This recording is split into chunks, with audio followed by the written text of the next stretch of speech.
عليكم ورحمة الله وبركاته. لو انت طالب مخلص تالتة اعدادي وداخل الصف الاول الثانوي وعايز تعرف الفرق بين الثانوية العامة وبين البكالوريا، يبقى الفيديو دوت ليك. ولو انت ولي امر بتدور على مصلحة ابنك وعايز تعرف تقدم له ايه، اسمع الفيديو دوت للاخر. حضرتك اليومين دول منتشر في التقديم ثانوية عامة ولا بكالوريا، ثانوية عامة ولا بكالوريا. احنا النهارده جايين نوضح لكم المواد اللي حضرتك هتاخدها في الصف الأول الثانوي. أولى ثانوي في البكالوريا ما اسمهاش أولى ثانوي، اسمها المرحلة التمهيدية، بيمهدك عشان تدخل البكالوريا. البكالوريا بقت في النظام الحديث سنتين مش سنة واحدة، تانية ثانوي بكالوريا وتالتة ثانوي بكالوريا. يعني ايه يا مستر؟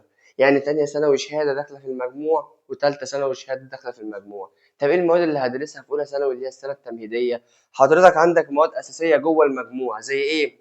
زي التربيه الدينيه، الدين بقى جوه المجموع اساسي. وايه تاني؟ واللغه العربيه، العربي موجود اساسي في المجموع. وايه تاني؟ والتاريخ المصري، التاريخ هتدرس تاريخ مصر، تاريخ بلدك، يبقى دي برضو ماده اساسيه في المجموع. ايه تاني؟ الرياضيات باقسامها ماده اساسيه في المجموع. العلوم المتكامله اللي هي كيمياء وفيزياء واحياء مع بعض اندمجوا بعلوم متكامله، دي اساسيه عليك في المجموع.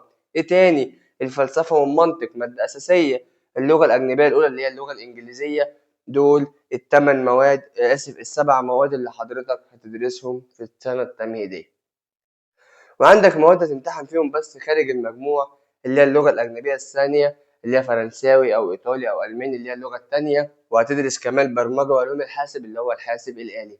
دي السنة التمهيدية. عندنا الصف الثاني الثانوي. إيه المواد الأساسية اللي هتدرسها؟ في مواد أساسية هدرسها وفي مواد تخصص أنا اللي هختارها. زي إيه يا مستر؟ حضرتك المواد الأساسية هما 3 مواد عند حضرتك، وعندك 4 شعب. شوف حضرتك حابب تتخصص في أنهي شعبة بالظبط وهتختارها.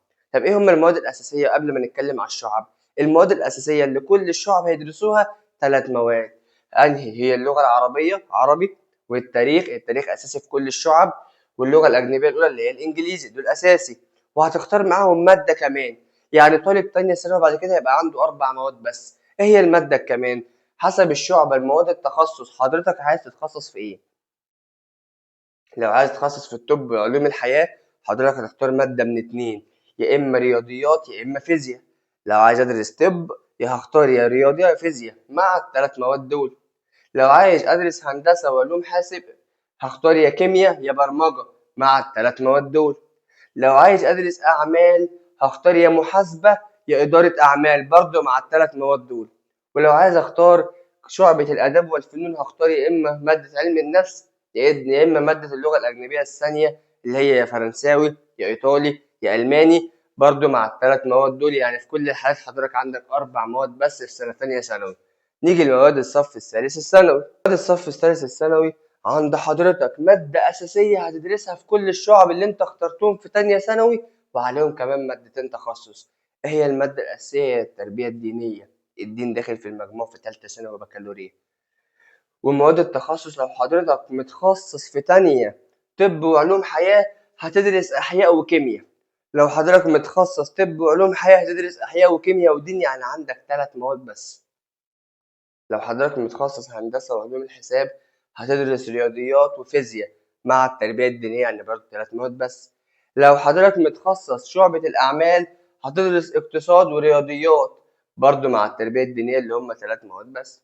لو حضرتك مختار شعبة الآداب والفنون، هتدرس جغرافيا وإحصاء مع التربية الدينية، يعني برضه 3 مواد بس. ودي مواد ال3 صفوف في البكالوريا. وعندنا كمان ميزة في البكالوريا، إن حضرتك ممكن تحسن الامتحان. ازاي؟ هنعرفه ان شاء الله في الفيديو الجاي، وهعرفك كل شعبة هتدخل كلية ايه. سلام.